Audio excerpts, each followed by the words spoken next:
दोस्तों नमस्कार। मत अभिमत पर आपका स्वागत है। मैं हूं राकेश कुमार।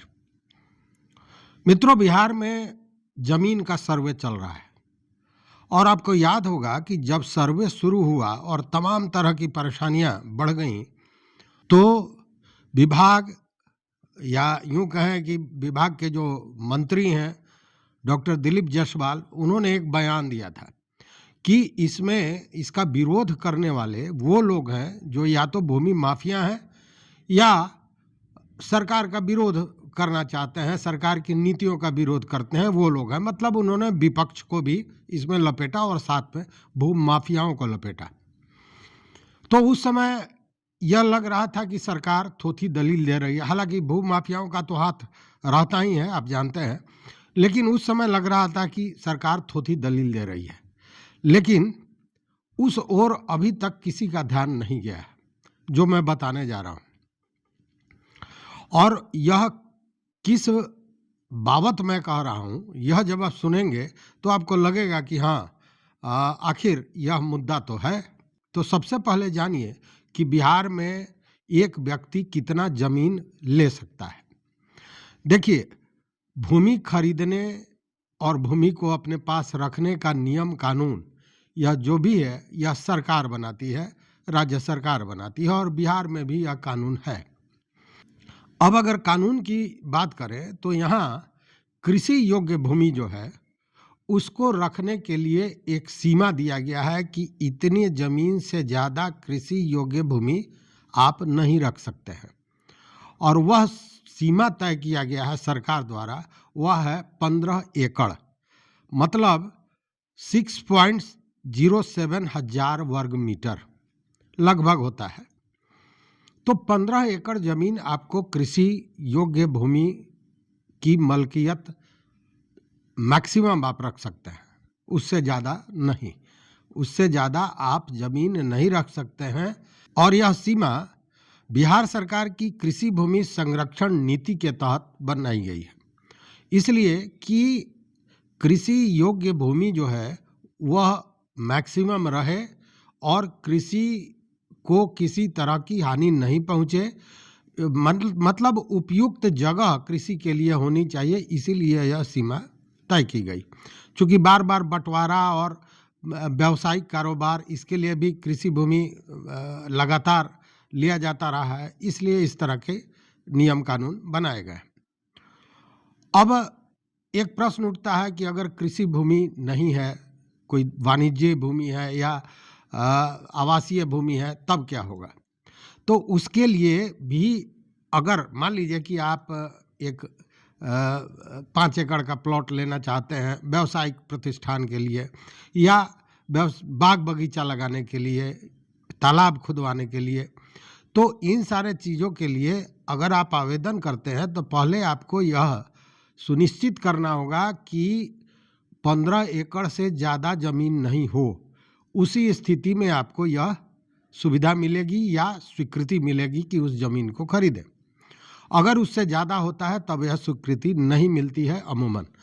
विशेष परिस्थिति में अगर उस तरह का कोई प्रोजेक्ट है तो बिहार सरकार से स्पेशल मतलब स्वीकृति ली जा सकती है, ऐसा भी प्रावधान है। लेकिन जो नियम है उसके तहत 15 एकड़ से ज़्यादा अगर ज़मीन होता है, उस स्थिति में इसकी स्वीकृति नहीं दी जाएगी कि वह ज़मीन आप लें। और अब इतना ही नहीं, अब तो यहाँ तक बिहार सरकार ने कर दिया है कि अगर आप कृषि भूमि मतलब खेतीहर भूमि को लेते हैं और उसमें अगर आवास बनाते हैं तो उसके लिए आपको वो आवासीय भूमि के रूप में ही उसे लेना पड़ेगा।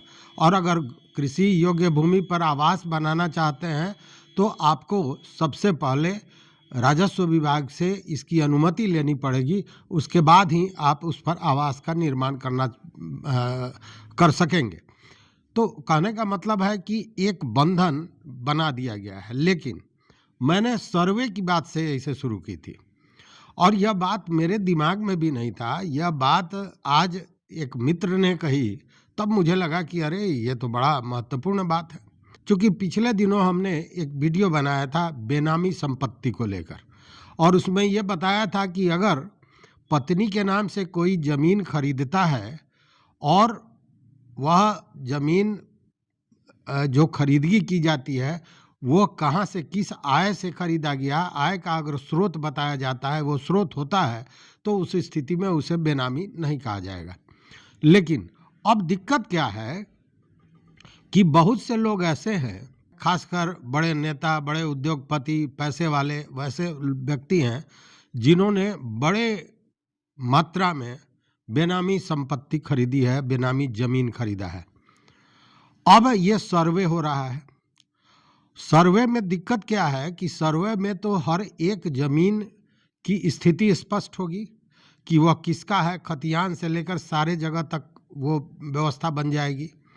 अब उस स्थिति में उस बेनामी संपत्ति को लेकर भी परेशानियां बढ़ गई हैं, और वैसे लोगों का जिन्होंने बड़ी मात्रा में बेनामी जमीन खरीदा है किसी रिश्तेदार के नाम पर, किसी अन्य के नाम पर, और वो खरीदा है, कागजात तो अपने पास उन्होंने रखा है, मतलब गुपचुप मलकियत उनकी है, लेकिन कागज में मलकियत दिखाई दे रहा है दूसरे का।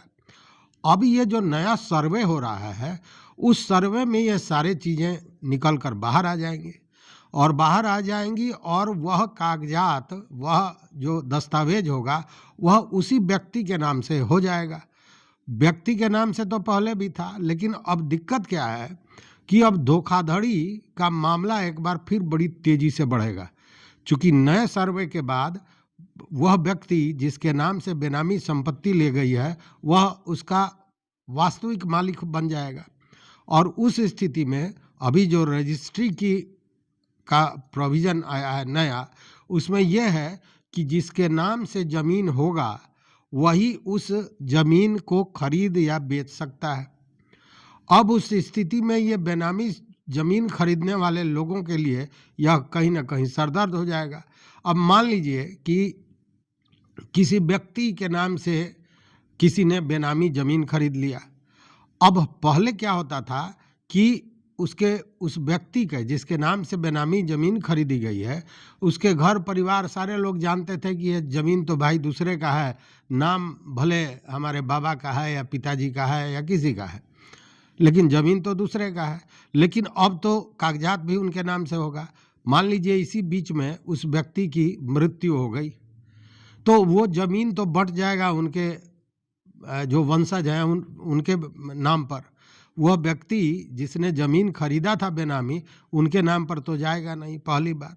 दूसरी बात कि अगर उस व्यक्ति के मन में बेईमानी आ गई कि अब इस ज़मीन को अपने ही कब्जे में रखना है, उस स्थिति में भी वह व्यक्ति खुलकर सामने नहीं आ पाएगा, और इस तरह यह एक बड़े परेशानी का सबब उन लोगों के लिए हो गया है जो बेनामी संपत्ति खरीदने वाले लोग हैं।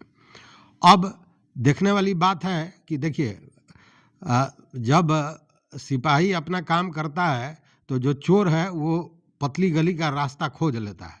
अब देखने वाली बात है कि ये लोग जो सभी साधन संपन्न लोग हैं, बड़े लोग हैं, जिन्होंने इस तरह का बेनामी संपत्ति खरीदा है, अब देखने वाली बात है कि वो कौन सा रास्ता इख्तियार करते हैं, जिससे चूँकि 15 एकड़ की जो सीमा है वह पार कर जा रही है, इस बीच में खरीद बिक्री का जो मामला है वह भी बदल गया है, तो सारी चीज़ें कहीं ना कहीं विपरीत नजर आ रही हैं। तो देखते हैं आगे क्या होता है। इन सारे बिंदुओं पर आपका क्या राय है, आपका क्या मत है, आप भी ज़रूर बताइएगा। देखते रहिए मत अभिमत। मित्रों, चैनल पर नए हो तो सब्सक्राइब कीजिए, लाइक कीजिए, दोस्तों के साथ शेयर कीजिए और अपना विचार जरूर दीजिए। चूँकि यह जो लोग हैं जो बेनामी ज़मीन खरीद कर और धन्ना सेठ बनते जा रहे हैं और किसी के पास रहने को ज़मीन नहीं है, इनके गले का फांस यह सर्वे कहीं ना कहीं बन रहा है। तो देखते रहिए मत अभिमत। बहुत बहुत धन्यवाद, कोटिशः आभार।